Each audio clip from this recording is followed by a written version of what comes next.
You're watching NBC3 News at 5:30. We're going to make sure that American steel is there now and for generations to come for a stronger and more secure America. Continuing our coverage at 5:30 tonight, the vice president has come and gone from central New York. Mike Pence, joined by his wife Karen, on a campaign swing that raised thousands of dollars for Congressman John Kakko in Syracuse. And of course, the congressman accompanied the vice president to Auburn. Megan is in Auburn, where she's been throughout the day, first waiting for the vice president's arrival, then covering it while he was there, and now he's out of there. And Megan, recap it for us. Earlier this afternoon, the vice president was in a closed-door fundraiser for Congressman John Kakko at the Embassy Suites near Destiny. Supporters of the congressman paid $1,000 a plate for the privilege. While the VP was inside the fundraiser, these protesters were outside Embassy Suites. Michael Benny was there. He gives us an inside look.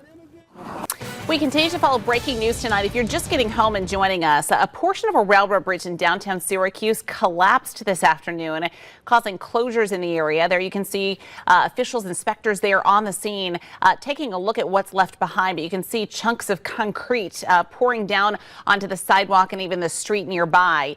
This is West Onondaga Street and South Clinton Street, right in downtown Syracuse, not too far from Armory Square. We just got a briefing from Syracuse Mayor Ben Walsh a short time ago. No immediate cause as to how this all happened.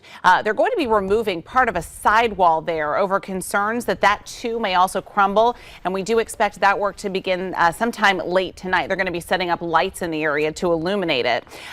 They're also going to begin the cleanup from that initial collapse as well. Just a moment ago, you saw that stoplight. That was from a piece of the concrete that came crashing down to the stoplight, which then flew right into the roadway. We've also learned that rail service will be stopped in the area until further notice, and crews will be inspecting the full railway track through the city. City leaders requested that the railroad company do that, and the railway company agreed. Tonight, the mayor says it is fortunate that no one was hurt, as many people walk in the area and a lot of people drive through that busy section of downtown Syracuse. We're going to continue our live team coverage on this breaking news story coming up tonight at 6 o'clock. You're watching NBC3 News at 5:30. We continue to follow breaking news tonight. If you're just getting home and joining us, a portion of a railroad bridge in downtown Syracuse collapsed this afternoon, causing closures in the area. There you can see officials, inspectors there on the scene taking a look at what's left behind. But you can see chunks of concrete pouring down onto the sidewalk and even the street nearby. This is West Onondaga Street and South Clinton Street, right in downtown Syracuse, not too far from Armory Square. We just got a briefing from Syracuse Mayor Ben Walsh a short time ago. No immediate cause as to how this all happened.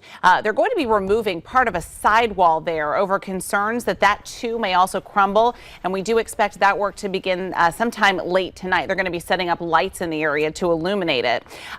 They're also going to begin the cleanup from that initial collapse as well. Just a moment ago, you saw that stoplight.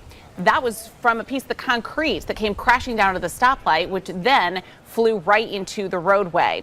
We've also learned that rail service will be stopped in the area until further notice, and crews will be inspecting the full railway track through the city. City leaders requested that the railroad company do that, and the railway company agreed. Tonight, the mayor says it is fortunate that no one was hurt, as many people walk in the area and a lot of people drive through that busy section of downtown Syracuse. We're going to continue our live team coverage on this breaking news story coming up tonight at 6 o'clock. Thank you, Wayne. Here's what's happening across New York tonight. The woman who climbed the Statue of Liberty in protest yesterday will face a judge in New York. Police say the woman scaled the statue to protest the separation of immigrant families at the U.S.-Mexico border. She's expected to appear in court today. She also took part in a protest at the statue earlier in the day, helping to unravel a banner at the base.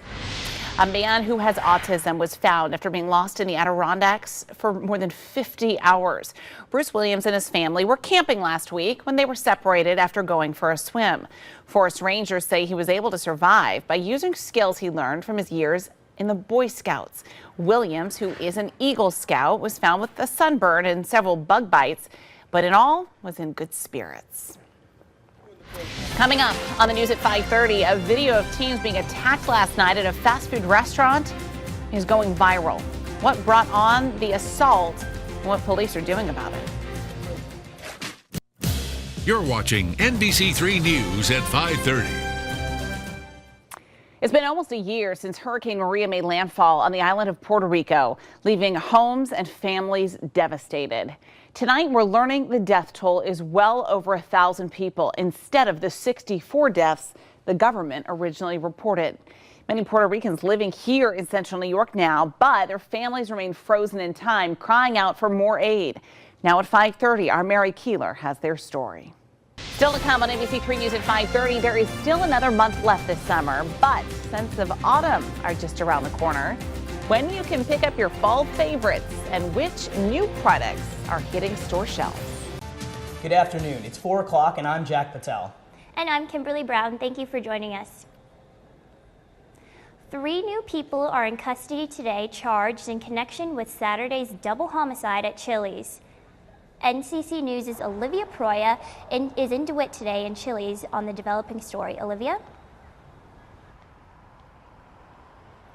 Thanks, Kim. As you can see right now, it's not too busy here at the moment, but that was not the case on Saturday, as this was a scene of a double homicide and robbery.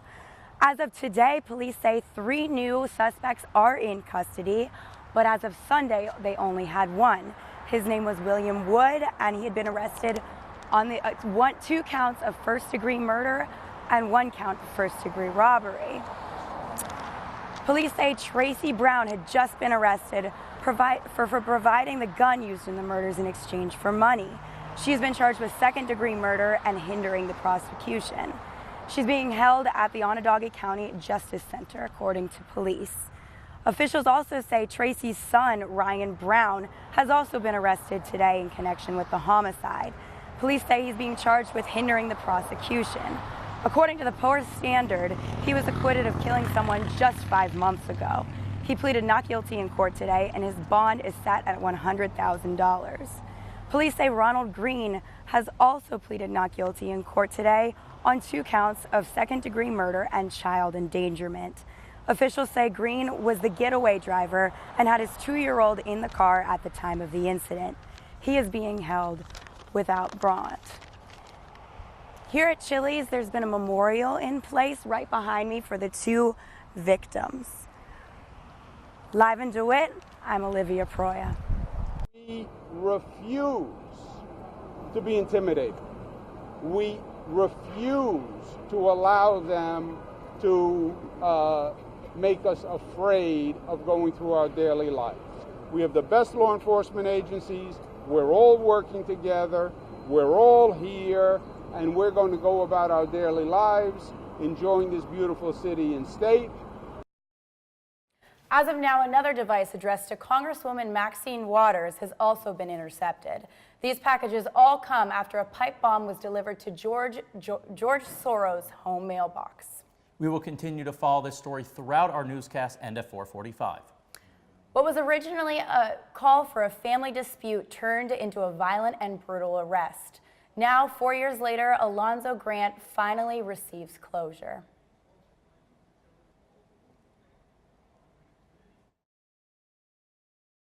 We believe that this verdict is going to protect the people of Syracuse, the people of New York, and the people of this country. A jury awarded Alonzo Grant and his wife a $1.5 million settlement against the city of Syracuse after his violent arrest back in 2014. I got jumped from behind and thrown over my rail and beat. But to Grant, it is not about the money he was awarded. It's not about the money. It's never been about the money. It's the message that people should feel safe in their homes, and you know, we as people got rights. Charles Bonner is Grant's attorney and spoke about the importance of the Fourth Amendment, which guarantees a person the right to be safe and secure in their own homes.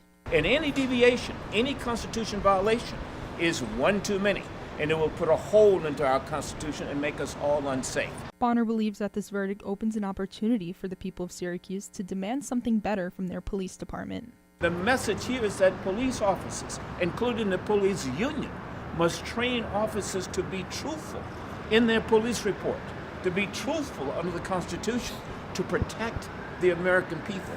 After all, the Constitution starts with we, the people. Grant does say that he is hopeful for the future and is hopeful that there will be change. Julia Milana, NCC News. Grant says that the arrest was humiliating and he is very thankful that his name has finally been cleared. It's officially been 1 week since Governor Andrew Cuomo sent state troopers in to help combat the uptick in violence in Syracuse. Trooper Jack Keller says troopers aren't too new to the area, which is exactly what's helping them crack down on crime. Been in the city for a couple months and doing other programs. We're kind of familiar with the area, and with that comes the ability to pick out and hopefully weed out some of the issues that they're dealing with, whether it's drugs or gang activity. Kids in the Soda Central School District are returning home from school. They were back at the school earlier today after classes were canceled yesterday as police search for the person responsible for shooting and killing 28-year-old Joshua Niles and 24-year-old Amber Washburn. The fight over what's happened to the shopping mall continues, and it's not ending anytime soon. Incoming Onondaga County Executive Ryan McMahon says they are not backing down.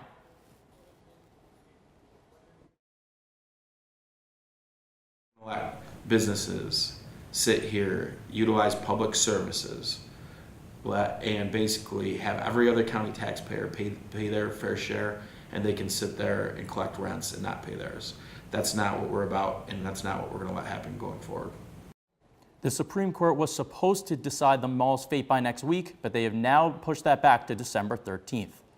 Midterm elections are heating up after last night's fiery debate between incumbent Governor Andrew Cuomo and Marcus Molinaro. And with just days to go until polls open, NCC News reporter Jack Patel gives us an overview of the biggest races in central New York. Jack, what can we expect? Well, guys, last night's governor debate was anything but friendly. Both Marcus Molinaro and Andrew Cuomo interrupting one another. It was very, you could tell that they just did not really like each other. A lot of the topics discussed: opioid crisis, Medicaid, and medical marijuana. And interestingly enough, 3 of the candidates for governor were actually not present at the debate. It's expected to be the only debate for governor, and Larry Sharp, Howie Hawkins, and of course former Syracuse Mayor Stephanie Miner were not in attendance.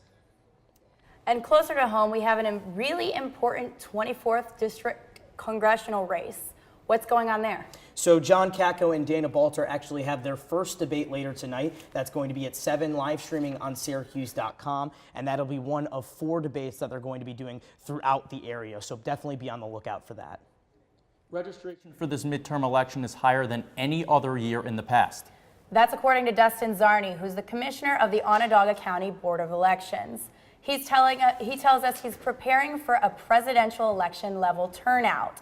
And he says 10,000 absentee ballots have already been requested for this election, which compares to 7,500 total absentee ballots in 2014.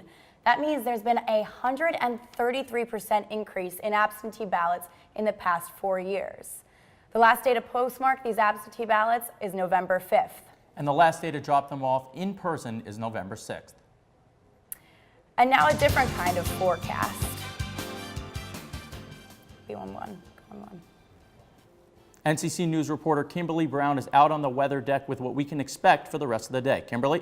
Yes, Josh, we certainly had a lot of rain yesterday, and it's definitely not stopping today. We expect some rain later tonight, so grab your raincoat, grab your umbrella if you're going to be outside past 8 p.m. And also, we're finally seeing some consistent fall temperatures. So unfortunately, on top of all of that rain, it might be time to break out that heavier winter coat. Now, behind me, it's only raining just a little bit, but we can expect more later. For a full weather update, check out the newscast at 4:45 on NCC News. Back to you at the desk. And we're still following the suspicious packages that were sent out across the country. What President Trump had to say. And coming up later.